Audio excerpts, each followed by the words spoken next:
The first thing you see when you open Excel is a grid of rectangles. These rectangles are called cells, and the grid as a whole is called a spreadsheet or worksheet. A spreadsheet is composed of columns and rows. The columns are identified by letters, and the rows are identified by numbers.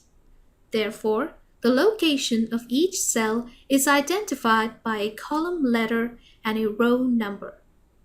For instance, this is cell A3, and this is cell C4.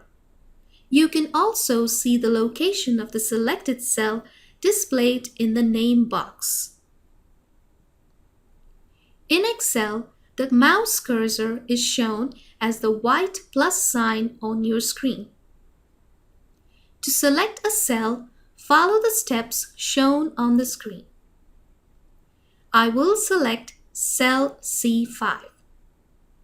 I first place the mouse cursor on the cell C5.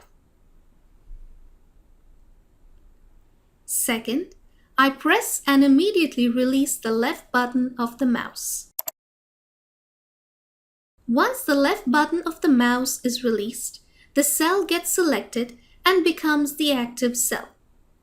The active cell is always the selected cell. The mouse cursor can be moved anywhere on the spreadsheet, but the selected or active cell remains in the same position. The action of pressing and immediately releasing the left button of the mouse is called clicking and is used to select things like a cell in this case. So, if you hear me mention click or clicking, you know I'm talking about pressing and immediately releasing the left button of the mouse.